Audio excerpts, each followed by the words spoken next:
Boa noite. Para mim é uma alegria vir ao Monte Azul, aceitando o convite do anjo, tão gentilmente cedeu o lugar para que eu viesse falar com vocês hoje. Realmente, como ele falou, eu comecei a falar no Espírito muito recentemente, então espero que consiga atender às expectativas. Peço a Jesus que esteja presente conosco, que possa nos envolver com seu pensamento de amor, guiar as nossas reflexões, para que não nos afastemos daquilo que Ele nos propõe através da doutrina espírita, cuja missão é sempre a consolação de nossas almas. O tema que nos foi proposto é Bem-aventurados os aflitos, que, segundo me parece, daquilo que pude receber da doutrina espírita, primeiramente, esse foi o ponto essencial, assim, porque ele explica para nós a grande parte dos fatos que acontecem em nossa vida. Essa bem-aventurança é a segunda na ordem que Jesus falou, vem depois de bem-aventurados os pobres de espírito. E ali no Sermão do Monte, Jesus, são 9 bem-aventuranças, que ele modifica por completo os valores do mundo. Até o Cristo, naquele momento, nós trazíamos determinados valores, e ele, com a sua autoridade moral, sabendo nós, pela doutrina espírita, ser aquele que dirige a evolução desse planeta, que está em perfeita comunhão com Deus, ele renovou por completo e em definitivo os valores da Terra. O primeiro, ele coloca a humildade nas próprias coisas, e o segundo, a bem-aventurança dos aflitos. Porque na Terra, o que tem prevalecido e o que parece seguir prevalecendo são as aflições. Nós aprendemos que o grau evolutivo em que nos encontramos é de um mundo de provas e expiações. Mas até Jesus, os aflitos eram vistos como deserdados, esquecidos de Deus, esquecidos do mundo. Aqueles que traziam máculas físicas, doenças, ou eram castigados com a miséria, ou pertenciam a etnias excluídas, até aquele momento não eram sequer considerados seres humanos. As sociedades eram muito cruéis, e o fardo que se pesava sobre esses nossos irmãos, que fomos nós naquelas épocas, era muito grande, porque além de você ter que vivenciar a aflição, você era rejeitado pelo mundo, e não tinha nada, nenhuma doutrina no mundo que pudesse te consolar. Mas ali Jesus modificou esse valor. Ele disse: felizes, que é o sentido de bem-aventurados, são aqueles que sofrem. Aqui ele não está, em definitivo, definindo a felicidade como sofrimento, mas ele está apenas dizendo que neste nível evolutivo que nós nos encontramos, verdadeiramente felizes são aqueles que estão passando pelas aflições da matéria da encarnação. Porque naquela época felizes eram os que estavam nos palácios, os que estavam nos cargos de poder, que exerciam domínio sobre os outros, que exploravam seus irmãos, que se deixavam viver uma vida de gozos, de prazeres, com insensibilidade, envolto em púrpura e em ouro. Esses eram os felizes na época de Jesus. E para o pobre, o deserdado, olhando para esses tão altos, aparentemente tão invulneráveis, era um fardo muito pesado. Mas para os cristãos, aqueles que receberam a mensagem de Jesus, isso se modificou ali naquele momento. Tanto que os cristãos, eles passaram a ser conhecidos por uma fé imensa, capaz de passar por situações das mais habilitantes, das mais difíceis.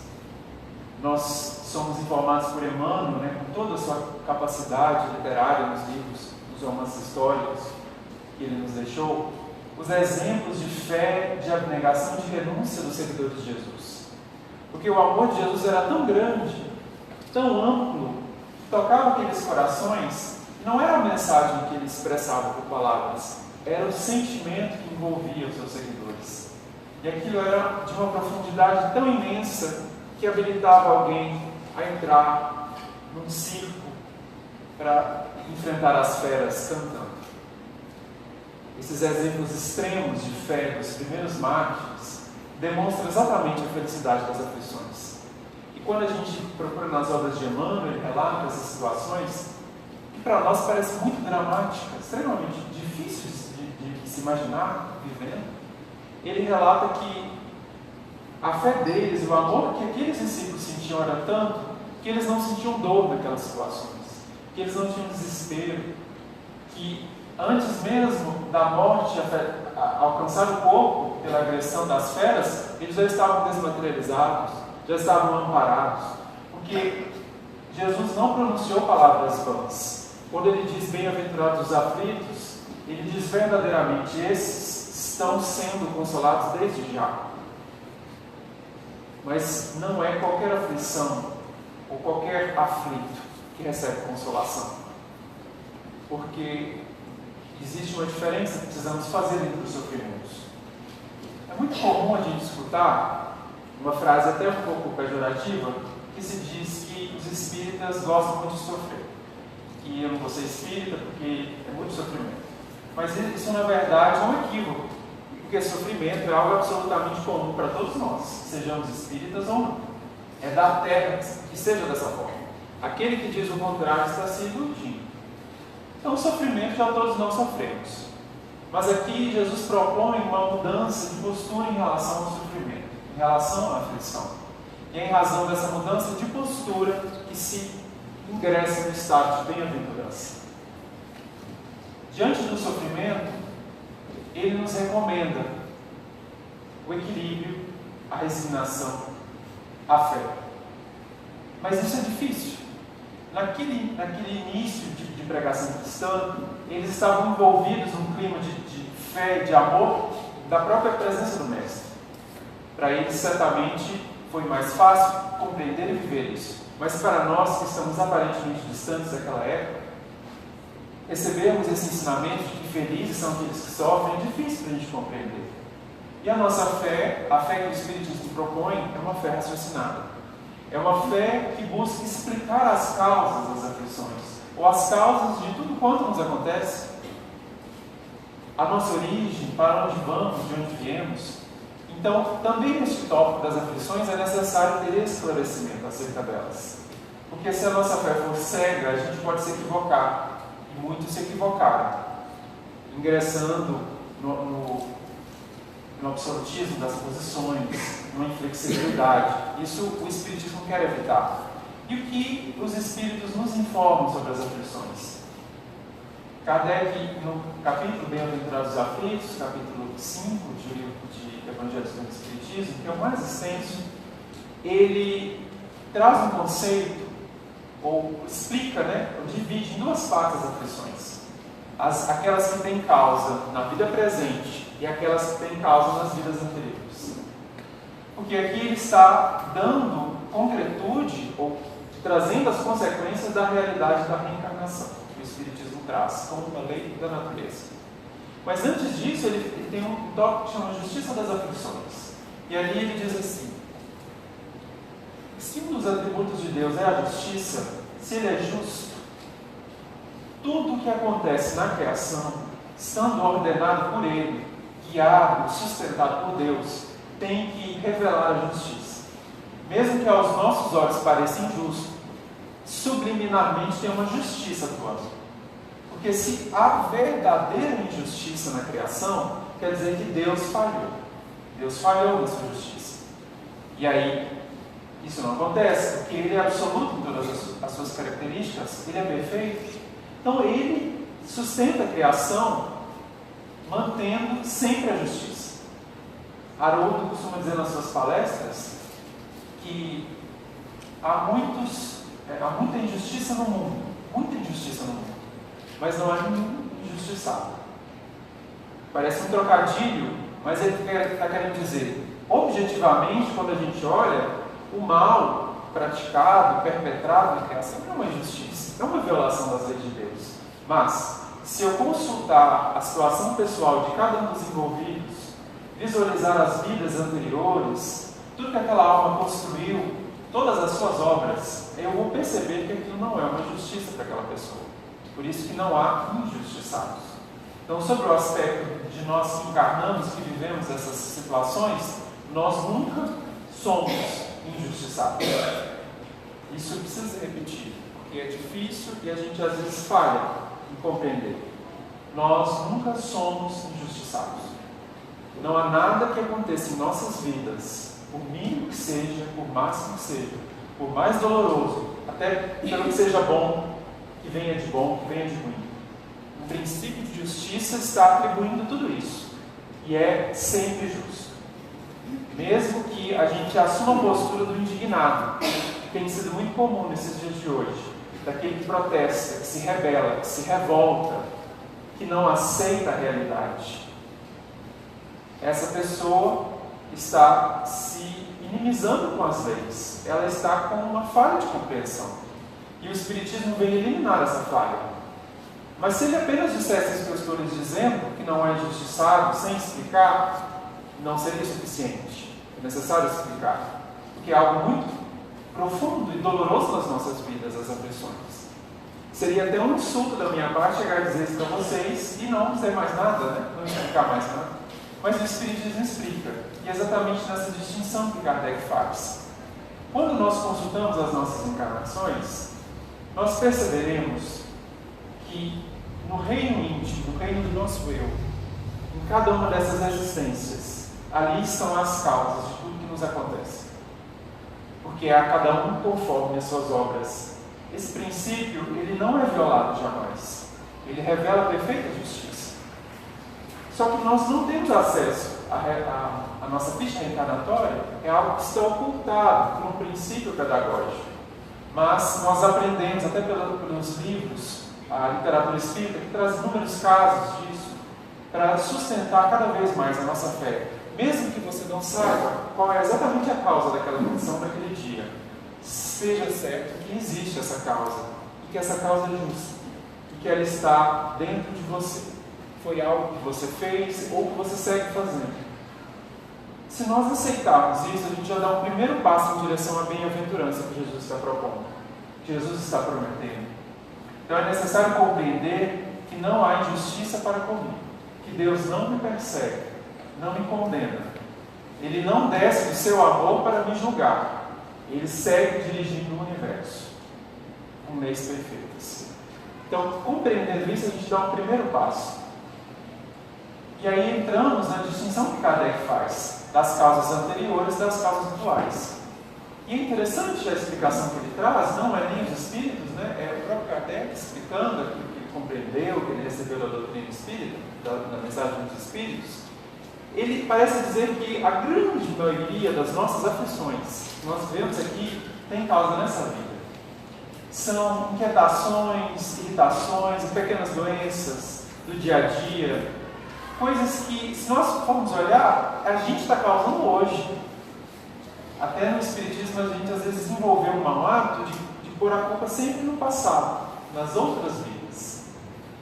E aí, pelo que Kardec está dizendo, e talvez se a gente fizer uma reflexão mais aprofundada, a gente vai perceber que é muito provável que as minhas aflições tenham causa na minha conduta de hoje mesmo, no meu caráter, na minha personalidade, nos defeitos que eu reluto em modificar, nos vícios que eu mantenho sob a capa da virtude, porque isso sou eu hoje. Eu posso ter tido esses mesmos defeitos e vícios no passado, mas se eu continuo tendo eles hoje, seguem como causas atuais das minhas aflições. E aí fica mais fácil, porque hoje eu consigo me identificar, eu consigo refletir sobre a mim mesmo, para entender essas causas.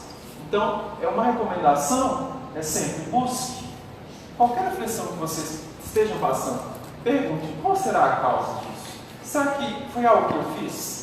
Ou um pensamento que eu permiti que eu mobilizasse? Ou foi uma sugestão infeliz que eu recebi aí pelas entidades que nos circulam na Terra?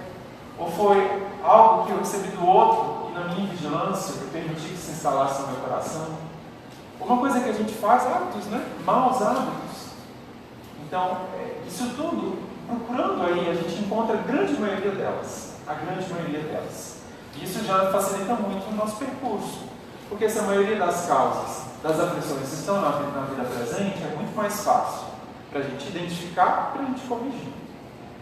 Quando a gente entende isso, a gente já dá um segundo passo em direção à bem-aventurança das aflições. Só que essas, que tem causa na nossa conduta atual, elas em geral, são aflições menos fortes. São aquelas corriqueiras, vamos dizer, crônicas, mas que não vêm com uma força tão grande. Tem algumas outras, muito menores em número e quantidade, que têm causa nas vidas anteriores. Essas costumam vir sem aviso. A causa delas é difícil de compreender. Muitos se rebelam contra Deus em relação a essas aflições. Então podemos pensar, alguém que nasce com uma doença congênita, ou nasce com uma restrição, ou passa por um acidente na infância ou na juventude, perde algo no corpo, perde a visão, ou adquire uma doença que lhe incapacita, ou alguém que constrói todo um patrimônio, toda uma vida e vê tudo desabar do nada, sem causa aparente, ou que perde os seus relacionamentos afetivos. Então, situações que parecem que vêm como uma tempestade na nossa vida, e você fala, meu Deus, o que está acontecendo? Essas costumam ter causa nas vidas anteriores. E é nessas que a nossa fé tem que aumentar.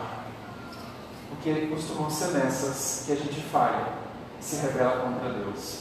E se nós nos rebelamos contra Deus, a gente não se torna bem-aventurado.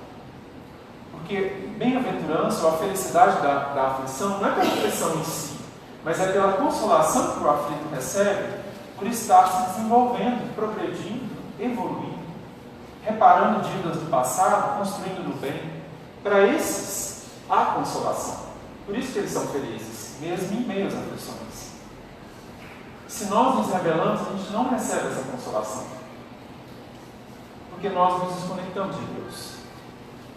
Nós nos desconectamos do projeto que Ele tem para nós. E é aí que entra alguns outros desdobramentos do que o Espiritismo revela. Na verdade, já estava em várias doutrinas religiosas.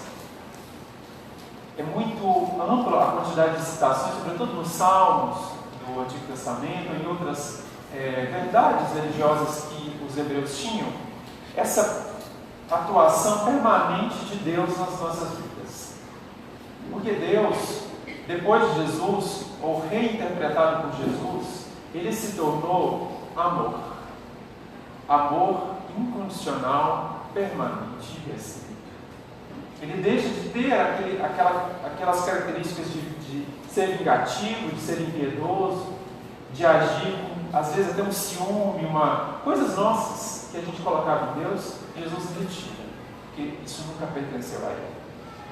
Jesus revela Deus como justo, perfeitamente justo, mas soberanamente bom e amoroso. E sendo um Pai amoroso, Ele chama de Pai, talvez pela primeira vez alguém chama Deus de Pai, de Criador.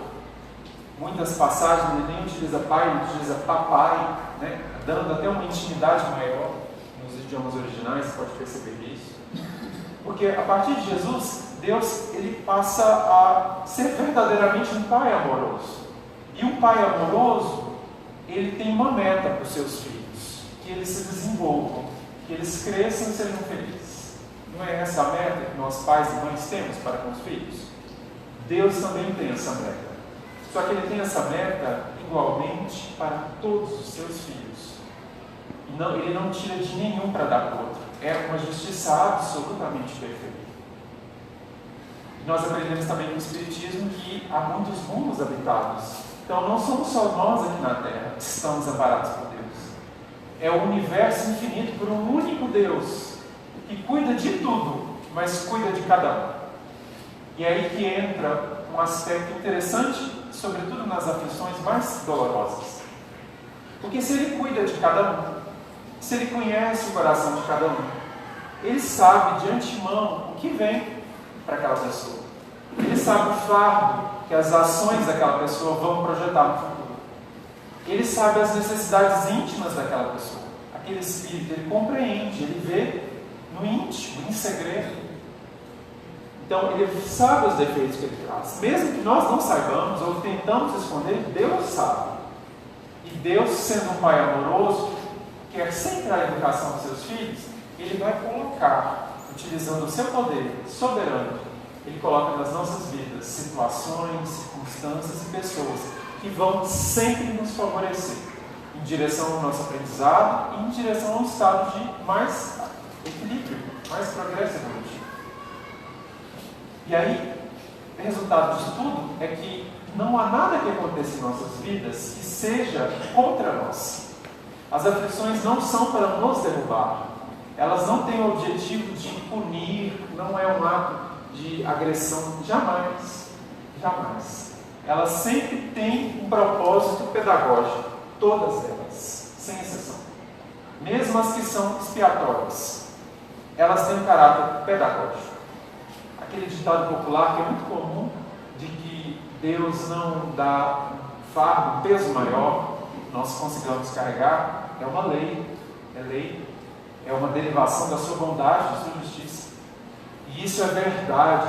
Então, se todos nós, cada um de vocês, nós trazemos muitas aflições. Se estiver passando por algo nas suas vidas, algo difícil, às vezes dá aquele momento que você fala, meu Deus, eu não consigo. Isso excede as minhas forças. Não excede. Porque mesmo que nesse momento pareça faltar, Deus vai multiplicar as forças quando for necessário. Porque às vezes é necessário que sigamos com alguma vulnerabilidade para desenvolver algumas sensibilidades, algumas lições. E em determinado momento Deus apresenta a solução para aquela situação. E isso vocês podem consultar na vida de vocês. Comigo acontece muito. Às vezes aparecem aqueles problemas assim que você não sabe a solução. Você gasta vários dias pensando e não chega em conclusão nenhuma. Aquilo gera uma aflição, sofrimento. E aí, às vezes você até esquece daquilo, fica um problema permanente e de repente aparece a solução. E ele desaparece. E aí qual que é a postura que nós assumimos? A gente esquece de ver naquela solução que apareceu a manifestação da bondade divina. Porque no momento da aflição, aí é Deus que vai lá, né? Procura, reza, faz a prece, busca. Porque o sofrimento parece que nos impulsiona para o alto. Mas quando a solução se apresenta, a situação se normaliza, parece que a gente esquece. Parece que a gente se arroga naquilo que causou a solução. Tem gente que fala assim, nossa, eu tive uma ideia, eu sou muito bom, vou resolver isso. Acha que derivou dele, mas não derivou. Tem um versículo do Evangelho que sempre me impressiona, eu acho muito bonito, quando Jesus é interpelado por um fariseu, que o chama de bom mestre. Devo fazer para herdar a vida eterna? E ele responde dizendo assim, que Jesus não perdeu nenhuma oportunidade para dar a lição. Bom só há um que é Deus. Isso revela, da parte de Jesus, que nós sabemos ser o maior, é um espírito absolutamente imenso com qualidades divinas. Ele diz, bom, nem eu sou, é Deus. E nós devemos fazer o mesmo. Então, quando a solução se apresenta em nossas vidas, para as nossas aflições, é aquele momento de você verdadeiramente louvar, agradecer. Porque mesmo que tenha vindo aparentemente de você, foi algo muito além. Porque se nós temos qualidades, elas são do nosso Pai. As qualidades são sempre divinas. Nós somos imagem e semelhança de Deus. Mas isso é um progresso, um processo. Nós nos tornaremos cada vez mais semelhantes a Ele. Mas Ele é o modelo central das nossas vidas. Se a gente tem algo de bom, é porque Ele tem também antes. E Ele permite que a gente tenha também. Então nós devemos lembrar quando as soluções se apresentam, as aflições. E sobre esse tópico, eu me recordo de um trecho que está no livro Ação e Reação, de André Luiz. Nos primeiros capítulos, esse é um livro muito interessante para se compreender a justiça divina. Ali, André Luiz fez uma coleta de vários casos, várias situações que desdobram muito o tema da justiça divina, segundo o Espiritismo. E logo no início, tem uma situação em que eles recebem a visita lá no lugar em que eles estavam, nas regiões umbralinas, em um local de socorro. Eles recebem a visita de um ministro. E esse ministro era tão evoluído, né? O espírito dele estava tão desmaterializado, que para ele se manifestar naquela região do mundo espiritual, ele necessitou ser materializado. Olha só que interessante. É como se numa sessão aqui, é muito raro de acontecer, mas ainda é possível, que haja as materializações do médium, a determinados médiums conseguem permitir esses fenômenos. Eu mesmo, lá reuni-se alguns para oferecer determinadas energias para que esse ministro se materializasse naquele nível e conversasse com eles. Então veja que evolução ele tinha. E aí ele dá um discurso, faz uma palestra, esclarece várias questões. E ele fala uma coisa muito interessante. Ele diz assim, que da partícula subatômica, mais ínfima partícula subatômica, até as constelações mais remotas, tudo pertence a Deus. Nós não temos a propriedade de absolutamente nada. Da partícula subatômica mais remota até a maior das constelações, isso é de Deus. É Ele que dispõe, é Ele que destina, é Ele que dirige. E nós? O que Ele diz de nós? Para nós Deus empresta, como um pai compartilha com seus filhos, mas sempre com um propósito: o desenvolvimento do filho e o bem de todos. Deus não dispõe de nenhum recurso para as nossas vidas para que a gente utilize egoisticamente, para que a gente utilize semeando o mal ou prejudicando os outros, ou pior, para que a gente desperdice. Ele não faz isso. Esse conhecimento, essa realidade que ele chamava Sanji, o ministro Sanji revela, é o que nós devemos nos lembrar. Porque nós temos uma tendência aqui na Terra de nos apropriar de tudo que é bom.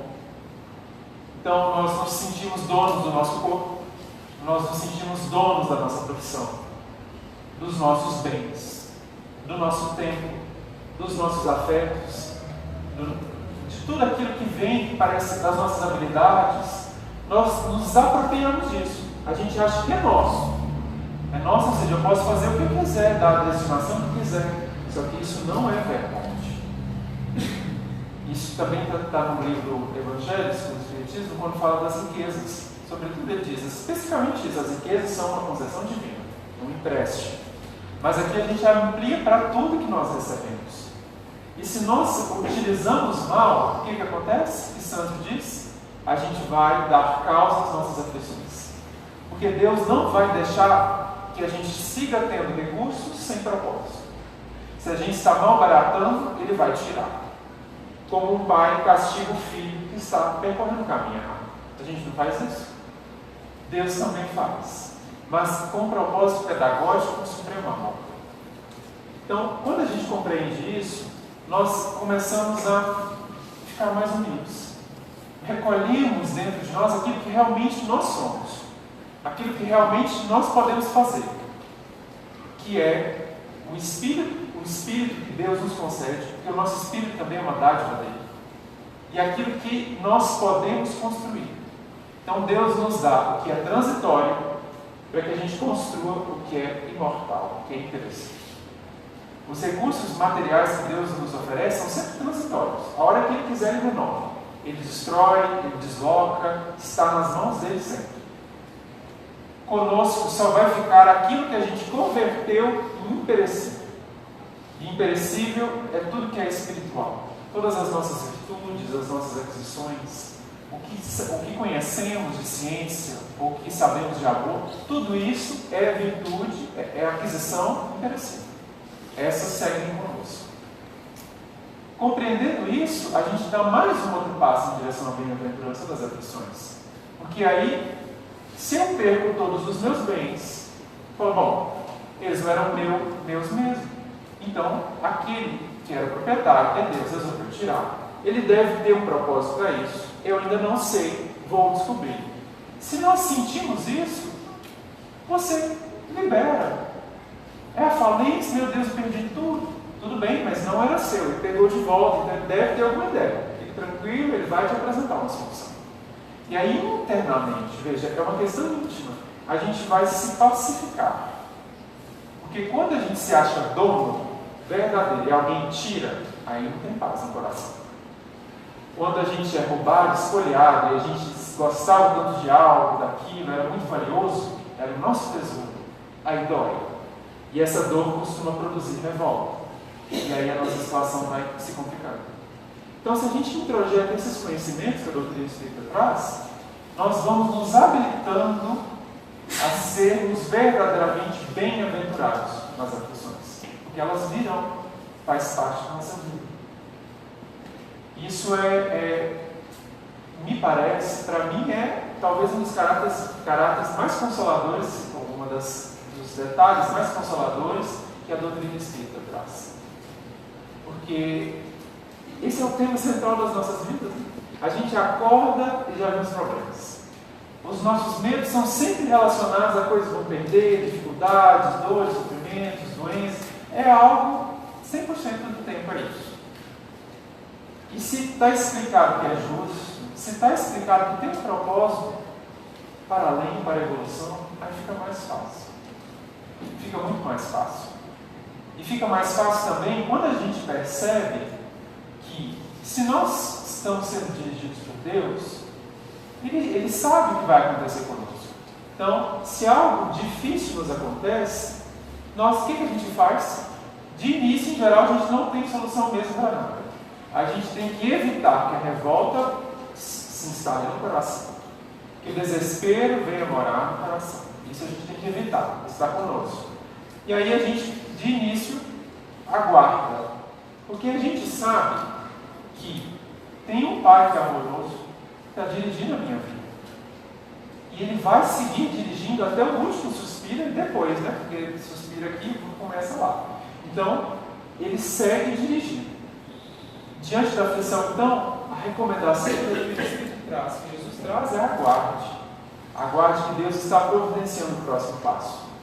E enquanto você estiver aguardando, reflita sobre qual lição Deus está te ensinando ali. Porque ela tem um valor imenso para você. Ela é algo urgente que o seu espírito precisava.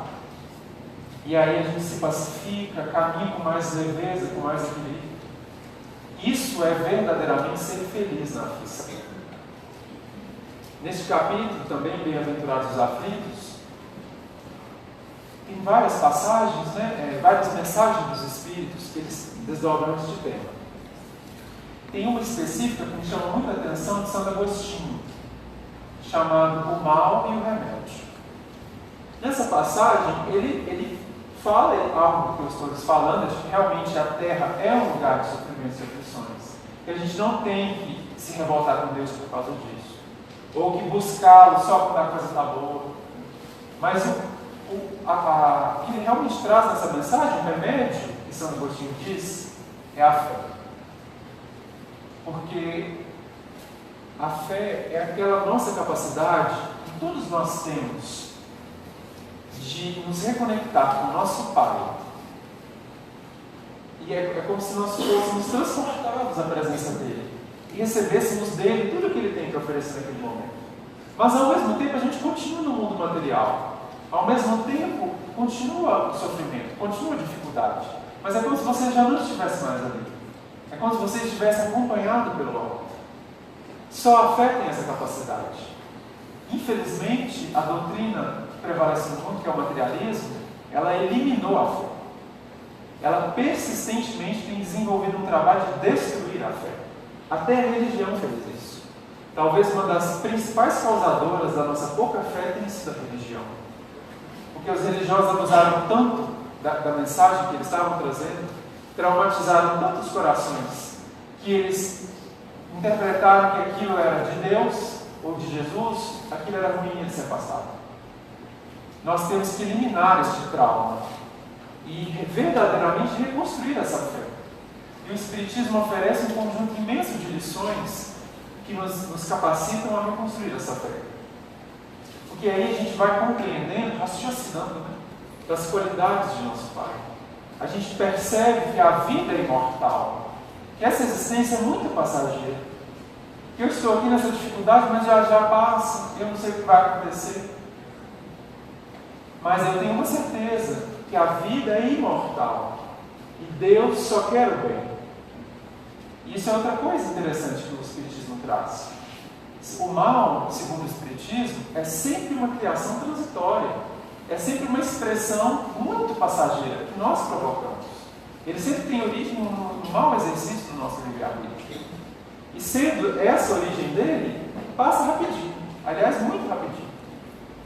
E aí a gente elimina aquela ideia do mal essencial, de um demônio que está nos perseguindo, que quer nos destruir. Acabou. Porque o mal que nos infelicita, que nos traz sofrimento mesmo, não é esse que está fora, é o que está dentro de mim. É aquele que eu posso causar com os outros e comigo. Mas aí, com tudo isso, a gente percebe o quê? Só o bem é eterno. Se você está com qualquer sofrimento hoje, o sofrimento, ele é um mal aparente. Deus não quer que isso permaneça com você. Isso é transitório. Porque o mal é transitório. Então, todo o sofrimento, ele tem data certa para acabar. Está programado. É que não nos informaram a data, né? Mas existe essa data.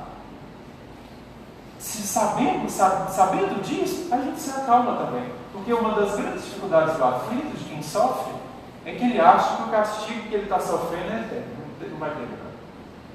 É por isso que interpretaram-se muitos textos do Evangelho, elaborando um inferno que seja eterno, um fogo eterno. E nos livros espíritas, sobre esse tema, o céu e o inferno, tem a passagem dos esclarecimentos de Allan Kardec, que diz que essa eternidade, por que se tinha essa ideia? Porque quando você está mergulhado em sofrimento, falta de fé, tudo parece que não vai acabar jamais. Então, são períodos de muita tristeza. E ela parece que não termina. Por isso que a fé, ela tem a capacidade de nos fortalecer e nos lembrar que termina. Termina rápido. A mãe de Jesus, Maria, depois da crucificação de Jesus, ela se muda para Éfeso. Depois recebe João, eles ficam ali morando um tempo.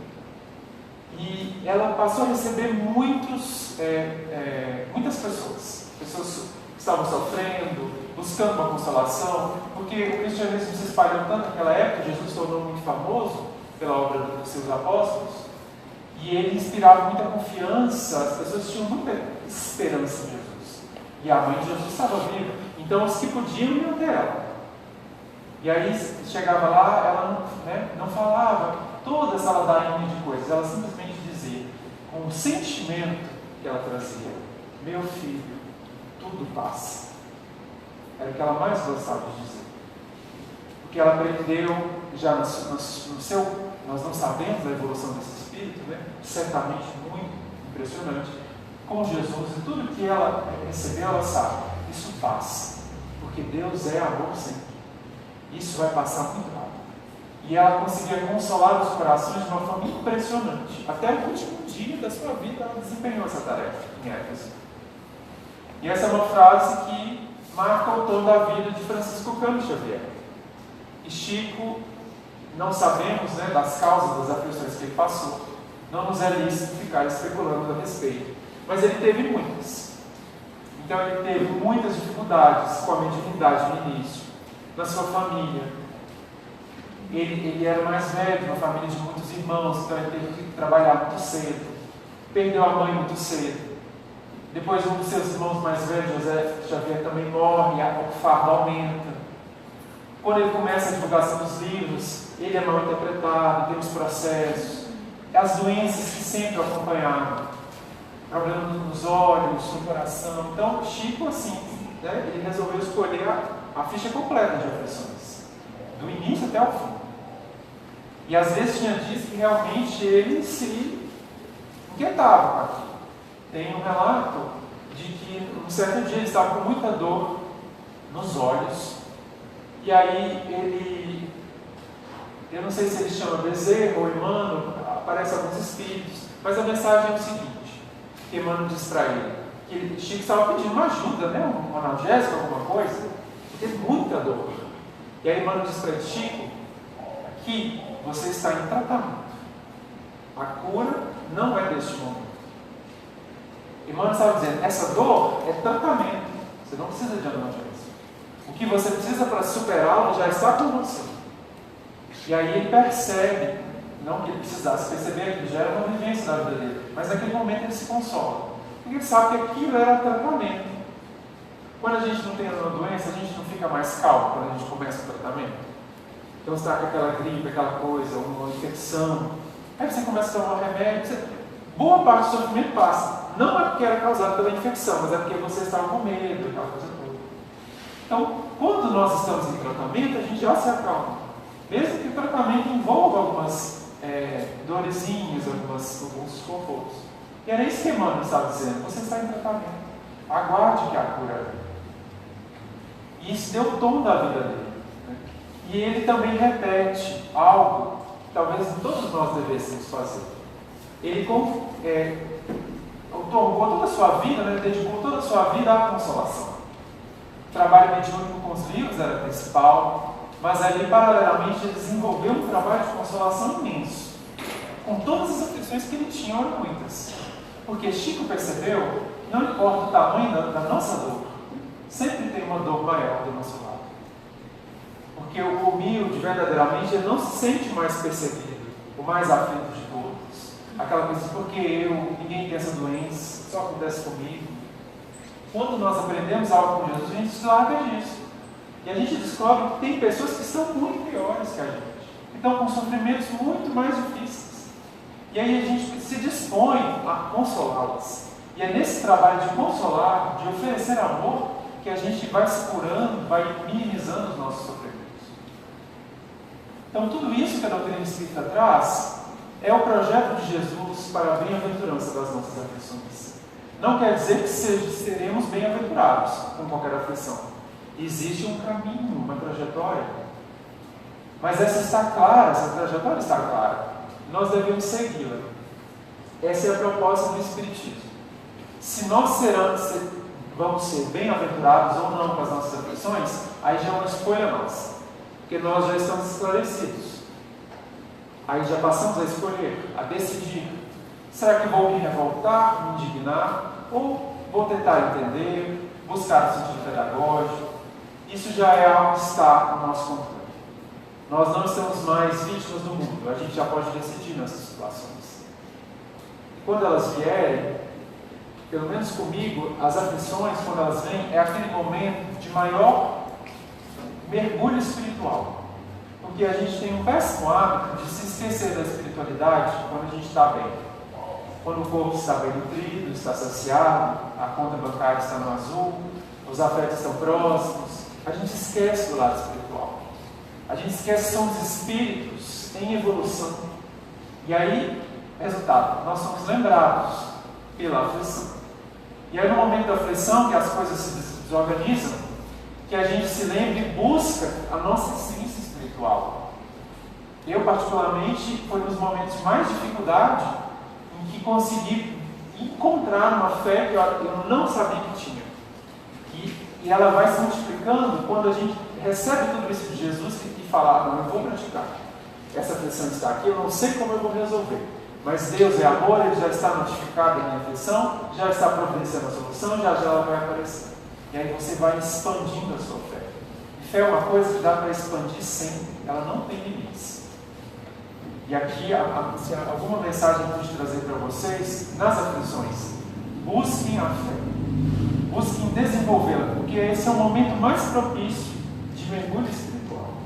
É aquele que você consegue verdadeiramente renunciar às coisas que estão sendo retiradas e buscar algo diferente. Algo diferente. Tem uma fala de Teresa de Ávila, que é muito bonita, né? Teresa foi uma mística da Igreja Católica, viveu ali no século XV, não me recordo exatamente. E ela tinha uma vivência, uma fé impressionante, um espírito de altíssimo grau evolutivo. Ela realmente se entrega a Jesus e vive uma vida de entrega. E ela tem escrevia, né? Tem muitos livros, e um trecho muito bonito que fala sobre isso, que eu gostaria de ler para vocês, para encerrar. Ela diz assim: nada te perturbe, nada te espante. Tudo passa, Deus não muda. A paciência tudo alcança. Quem a Deus tem, nada lhe falta. Só Deus basta. Eleva o pensamento ao céu. Eleva o pensamento. Ao céu sobe. Por nada te angusties, nada te perturbe. A Jesus Cristo segue com grande entrega. E venha o que vier, nada te espante. Vês a glória do mundo? É glória vã. Nada tem de estável, tudo passa. Deseja as coisas celestes, que sempre duram. Fiel e rico em promessas, Deus não muda. Ama-o como merece, bondade imensa. Quem a Deus tem, mesmo que passe por momentos difíceis, sendo Deus o seu tesouro, nada lhe falta. Só Deus basta. Jesus abençoe e muita paz. Muito obrigado pela atenção.